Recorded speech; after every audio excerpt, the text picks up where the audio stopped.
Hello Aries Aries यानी मेष राशि में सूरज गॉड ट्रिप्लस इन द टैरो से। तो आज हम एरीज यानी मेष राशि की जनरल लव रीडिंग करेंगे।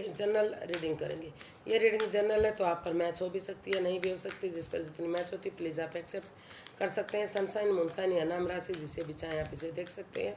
अगर आप पर्सनल रीडिंग चाहते हैं तो नीचे डिस्क्रिप्शन बॉक्स में डिटेल्स दी गई, वहाँ जाकर चेक कीजिएगा। जो कोई भी कन्फ्यूजन डाउट होने पर व्हाट्सएप मैसेज के जरिए आप इसे क्लियर कर सकते हैं। तो ये रीडिंग 1 से लेकर 8 जून तक के लिए वीकली यानी साप्ताहिक रीडिंग होगी। और अगर आप और इसमें हम 3 मोनोलॉजी के कार्ड लेंगे जो आपको मैसेज या गाइडेंस देंगे कि आपके लिए क्या मैसेज या गाइडेंस है।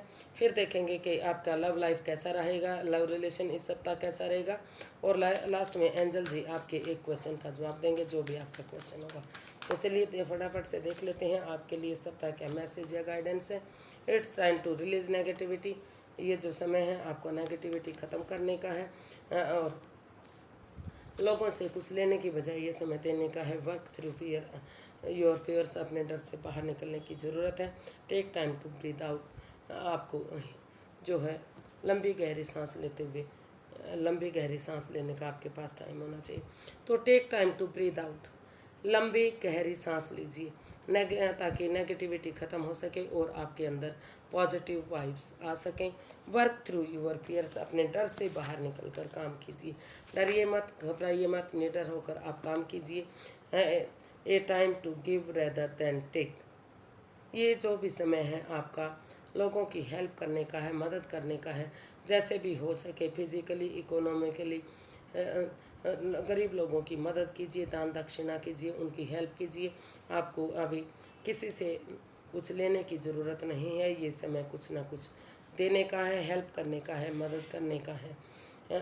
It's time to release negativity. और ये समय जो है आपको नेगेटिविटी ख़त्म करने का है। अपने नेगेटिविटी को ख़त्म कीजिए, पॉजिटिव बनिए, पॉजिटिव विचार अपने अंदर लाइए, हीलिंग कीजिए, मेडिटेशन कीजिए ताकि नेगेटिव आपके अंदर जो भी नेगेटिविटी है वो ख़त्म हो और आपके अंदर पॉजिटिव वाइब्स आए, पॉजिटिव आप सोच सके, पॉजिटिव आप कर सके। तो देख लेते हैं ये सप्ताह आपका लव रिलेशन कैसा रहेगा।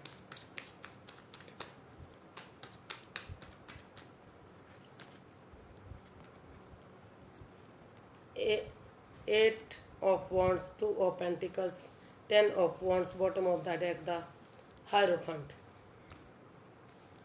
तो जो ये सप्ताह है कहीं ना कहीं हो सकता है कि आप जगल कर रहे हैं, जगलिंग फेज में हैं। आप डिसाइड ही नहीं कर पा रहे हैं कि आपको क्या करना है क्या नहीं करना है। एक तरफा आपको लग रहा है कि आपको फॉरेन में जाना है, जॉब बिजनेस एडवेंचर की तरफ जाना है,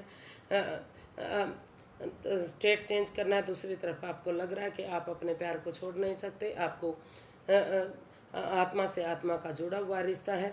तो यूनिवर्स जी आपको बताना चाहते हैं कि पहले अपना जो है जगलिंग फेज से बाहर निकलिए, रुकिए, ठहरिए, सोचिए, विचारिए कि आपको किस डायरेक्शन में जाना है। जो भी डायरेक्शन आप चूज़ करेंगे वो आपके लिए सही हो सकती है।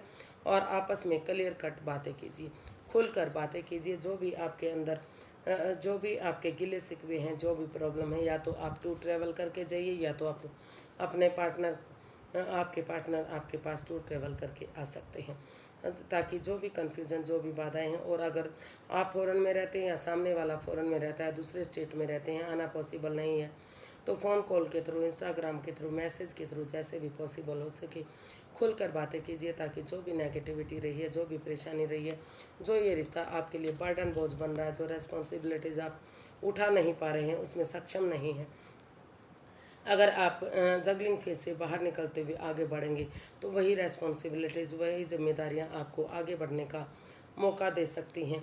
और bottom of the deck the hierophant बता रहा है कि क्योंकि आप एक दूसरे से अभी भी प्यार करते हैं, आत्मा से आत्मा का रिश्ता है, जुड़ा हुआ रिश्ता है, आपको लगता है कि वो आपके सोलमेट हैं। जब से रिश्ता बना है आप उनसे अलग रह ही नहीं रहे हैं। और आप आगे जाकर उनसे शादी करने के बारे में भी सोच रहे हैं। तो इसीलिए किसी गुरु की, किसी मदद, किसी गुरु की, किसी मेंटोर की, किसी घर के बड़े मेंबर की, किसी बहन भाई की, जो भी आप जिसको भी आप अपना सुपीरियर मानते हैं, आदर्श मानते हैं, अपना गुरु मानते हैं, जिसको आप ये मानते हैं कि ये आपको सही डायरेक्शन दे सकता है, उनकी मदद से आगे बढ़िए।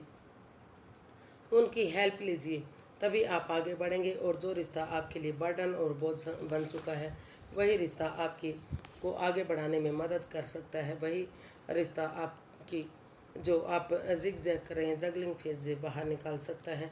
और वही चीज़ें आपको आगे बढ़ने का मौका दे सकती हैं। ये जो चीज़ें आपके लिए काम नहीं कर रही थी, वही चीज़ें आपके लिए धीरे धीरे काम करना शुरू करेंगी और अपनी जिम्मेदारियों को आप संभाल पाएंगे। देख लेते हैं एंजल जी आपका क्या आंसर देना चाहते हैं। तो प्लीज़ आप अपने आंखें बंद कीजिए और जो भी आपका क्वेश्चन है 3 बार अपनी अंतर आत्मा से, अपने दिल से, अपने अंदर ही अंदर उसको सवाल को दोहराइए। और इसके लिए आपको 10 सेकंड का समय दिया जाता है। आपका समय शुरू हुआ अब। 3 बार अपने सवाल को दोहराइए। अब आपका समय पूरा हुआ। धीरे धीरे करके अपनी आंखें खोलिए। जो भी आपका सवाल था एंजल जी उसका आंसर देने के लिए रेडी हैं और आपका सवाल का जवाब ये है। प्लीज़ अगर आपके साथ रेजोनेट होता है तो कमेंट करके ज़रूर बताइएगा, ताकि आगे बढ़ने में मदद मिल सके। Opportunity, forgiveness, choose a new direction, the situation will improve. तो यूनिवर्स जी आपको बताना चाहते हैं, एंजल जी आपको आंसर देना चाहते हैं कि जो भी जिस डायरेक्शन में चूज़ ए न्यू डायरेक्शन, आपको नई दिशा की तरफ जाना पड़ेगा। कुछ ऐसा सोचना पड़ेगा जो जहाँ आपको पॉजिटिविटी नहीं मिल रही है, उन चीज़ों को छोड़कर अगर आप अपनी डायरेक्शन चेंज करेंगे, अपना काम का तरीका चेंज करेंगे, तो आप जो है आपकी सिचुएशन में इम्प्रूवमेंट होगा। हाँ, आप आगे बढ़ पाएंगे। आप अगर आप इसी डायरेक्शन में रहे, यही सोचते रहे कि ठीक हो जाएगा, तो ऐसे ठीक होने वाला नहीं है। आपको अपना जो काम करने का तरीका है या डायरेक्शन है या आपका काम है, वो चेंज करना पड़ेगा, उसमें बदलाव लाना पड़ेगा, चेंजेस लाने पड़ेंगे, तभी आपकी सिचुएशन में इम्प्रूवमेंट हो सकती है। और आपको जो है अगर कोई परेशान कर रहा है तो उसको माफ़ कर देना है और माफ़ी मांग लेनी है। जो है फॉरगिवनेस, माफ़ कर दीजिए, माफ़ी मांग लीजिए, क्षमा कीजिए, क्षमा मांगिए। और जो है धीरे धीरे करके अगर आप ऐसा करते हैं, सिचुएशन अगर आप डायरेक्शन को चेंज करते हैं, तो आपकी सिचुएशन में इम्प्रूवमेंट होगा। और अगर आप माफ़ी मांग लेते हैं, माफ़ कर देते हैं, मिडिल ग्राउंड में आते हैं, तो धीरे धीरे करके जो है आपके अपॉर्चुनिटी मिलेगी, प्रॉस्पेरिटी मिलेगी, सुख समृद्धि मिलेगी, खुशहाली मिलेगी। तो जो भी चीज़ आप चाह रहे हैं वो हाँ आपको खुशी मिलेगी। किसी को पैसे के लिए खुशी मिल सकती है, किसी को लव लाइफ में खुशी मिलेगी। जिस चीज़ के लिए भी आप सोच रहे थे, विचार कर रहे थे, जो आपका के लिए काम नहीं कर रही थी, जो आपका समय ठीक नहीं था, वक्त सही नहीं था, तो अगर आप उस डायरेक्शन को उन चीज़ों को चेंज कर लेते हैं, थोड़ा सा करने का तरीका बदल लेते हैं, तो धीरे धीरे करके आपकी लाइफ में इम्प्रूवमेंट देखने को मिलेगा और आप आगे बढ़ पाएंगे, कामयाबी की तरफ बढ़े होंगे, सक्सेस होंगे। तो आज के लिए इतना ही। फिर एक नई वीडियो के साथ मिलते हैं। अगर वीडियो सही लगती हैं, अच्छी लगती हैं, तो प्लीज़ लाइक, शेयर और सब्सक्राइब कीजिए। कमेंट्स करना ना भूलिए, इससे मोटिवेशन मिलता है, हेल्प मिलती है, वीडियो बनाने में मदद मिलती है। तो फिर नई वीडियो के साथ मिलेंगे, तब तक के लिए हैप्पी रहें, खुश रहें। नमस्ते, थैंक यू सो मच।